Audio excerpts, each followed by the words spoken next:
일입니다. 해마다 5월이 되면은 제가 가슴이 매우 아픕니다. 저는 1980년, 지금부터 45년 전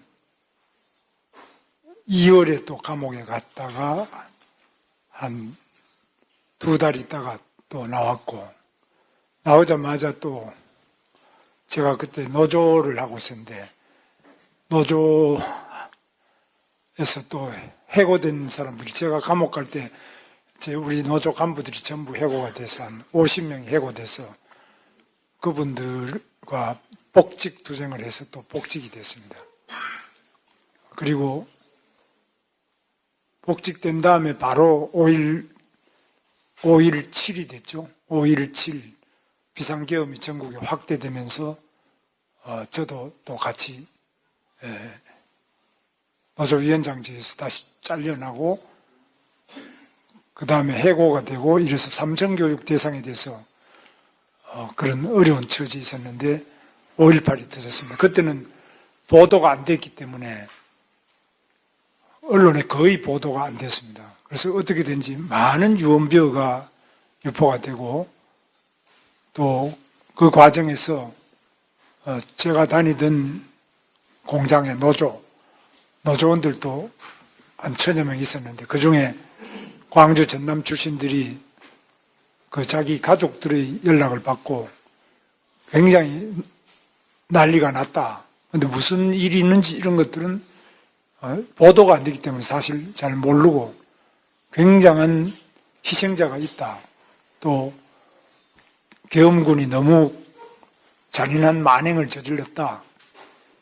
그래서 수천 명이 죽고 참혹하게 당한 것을 생각하는데, 사실보다 훨씬 한 10배 이상 증폭된 그런 유언비어가 많았고, 우리는 보도가 없었기 때문에 그걸 믿었습니다. 그냥.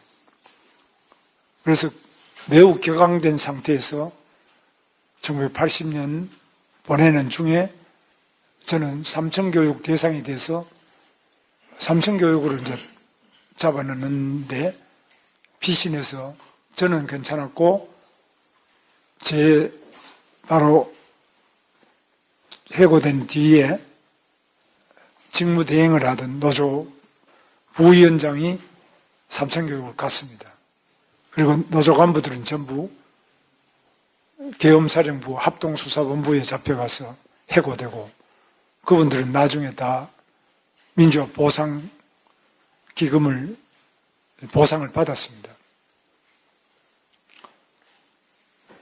이 5월이라면은 저는 특히 너무나 가슴 아픈 기억.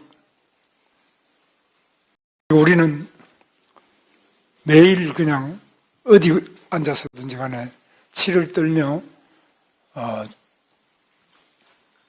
이런 학살에 대해서, 또 학정에 대해서 늘 분노하고 울고 그렇게 했던 기억이 납니다. 그러던 제가 이제 직선제 개헌 투쟁 과정에서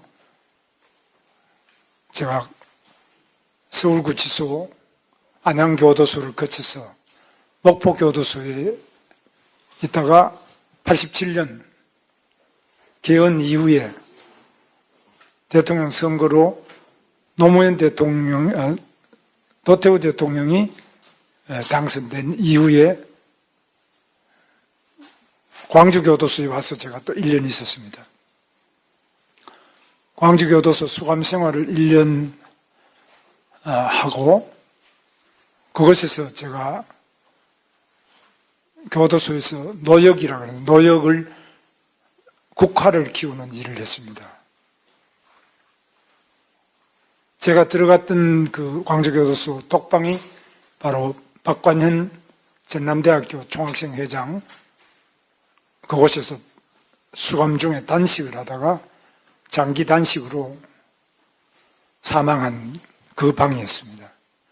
교도관들이 아주 이 방에서 죽지 않으려면 제대로 해라고 하는 안내를 받고 거기서 생활을 하다가, 제가 나중에 올림픽이 끝난 다음에 10월 3일 개천절 특사로 풀려났습니다. 광주 교도소가 지금은 옮겼습니다만은 광주, 저한테는 너무나 아픈 추억입니다. 저는 계엄으로 인해서 피신 중에 삼성교육을 피하기 위해서 피신 중에 제 아내의 자취방에 다락에 숨어서 계엄이 해제될 때까지 피해서 잡혀가지는 않았습니다. 그 뒤로 저는 아내와 결혼을 해서 지금 잘 살고 있습니다. 제 아내는 전라남도 순천 사람입니다. 지금도 순천에 제 처남이나 많이 살고 있습니다만은 제가 처가가 순천이기 때문에 여러 번 제가 이 처가에 올 때마다 늘 느끼는 것이 우리 처가 쪽에는 물론 상당히 가깝게 이렇게 늘 대해주지만 광주 전남에서 매우 저를 알면서도 아무도 인사도 잘 안 하는, 악수도 잘 안 하는 이런 정말 냉랭한 분위기를 잘 알고 있습니다. 광주의 민심, 전라남도의 민심인지 무엇인지 저는 잘 알고 있습니다. 우리가 45년이 지난 오늘까지도 그 현실을, 그 역사를 잘 모르는 젊은이들도 여러 가지 과정을 거쳐서 저에 대해서 참배하러 온 사람에게도 여러 가지 험한 말을 쏟아붓는 걸 보면서 참 역사는 간단한 것이 아니다. 또 사람을 공연히 미워하게 할 수도 있고 또 공연히 좋아하게 할 수도 있는 그런 것이 역사다라는 걸 제가 많이 느끼고 있습니다. 저는 정말 5.17, 5.18, 이 80년 5월의 저도 상당한 희생자 중에 한 사람입니다. 그러나 저는 그것을 희생으로 생각하지 않고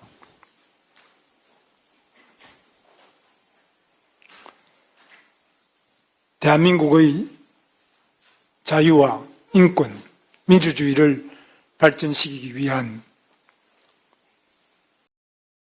바로 그 밑거름이 되는 저의 아픔이었고 우리 시대의 아픔이었다고 생각합니다. 이 희생은 결코 우리를 서로 미워하게 하거나 우리를 서로 추악하게 하는 그 아픔이 아니라 이 아픔은 우리를 서로 사랑하게 하고 우리를 더욱 위대하게 하고 우리 조국 대한민국을 민주주의가 만발한 그런 사회로 만들기 위한 숭고한 희생이라고 생각합니다. 우리에게 과제가 남아 있습니다. 우리가 하나가 되어야 합니다. 우리가 서로 미워하지 않아야 합니다. 우리는 이 영령들의 희생을 생각하면 정치를 똑바로 해야 됩니다. 정치가 부패하고 거짓말시키고 도둑질하고 독재를 하는 그런 정치는 절대 안 된다는 명령이 바로 광주 5.18의 명령이라고 저는 생각합니다.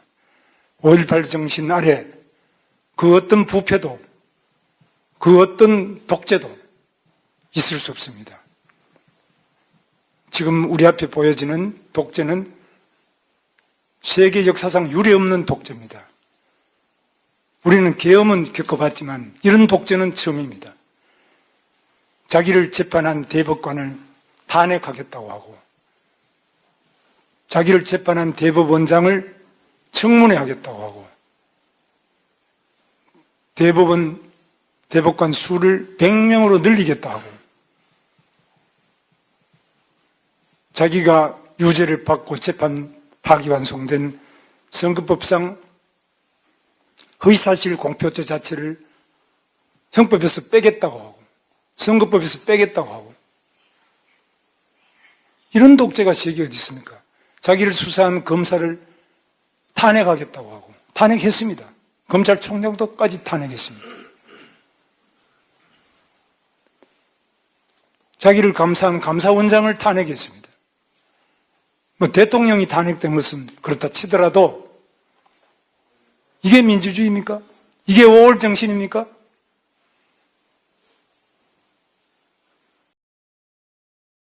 저는 정말 묻고 싶습니다.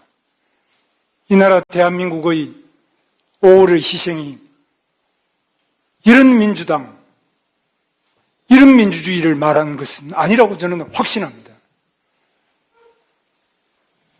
5월의 피해자 중에 한 사람으로서 5월을 뜨겁게 아파했던 한 사람으로서 저는 묻고 싶습니다. 대한민국 민주주의가 어디로 가고 있느냐? 대한민국의 위대한 그 민주주의 함성이 무엇을 지금 옹호하고 무엇을 비판하느냐? 저는 묻습니다. 저는 이번 선거는 단순하게 어떤 정당 간의 대결이 아니라 이 나라 민주주의가 한 단계 발전하느냐 아니면 세계 역사상 유례없는 핵에 독재로 전락하느냐. 이것은 입법 독재를 넘어서서 행정부의 독재 또 대권을 가진다면 대법원장부터 어느 법관이 마음 놓고 양심적인 재판을 할 수 있겠습니까? 누가 과연 범죄자를 수사할 수 있겠습니까? 저는 이 나라 민주주의를 지키고 자유와 인권을 지켜야 될 숭고한 사명을 가지고 있다고 생각합니다. 저는 단순한 대통령 선거 후보, 국민의힘 후보가 아닙니다. 저는 이 나라 민주주의를 짓밟는 세력에 대해서 끝까지 싸울 것입니다. 그리고 반드시 국민들께서 이를 함께 알고 싸워서 이길 것입니다. 저는 민주주의의 승리, 광주 5월 정신의 승리를 향해서 모든 것을 다 바쳐 싸울 것을 약속을 드립니다. 감사합니다.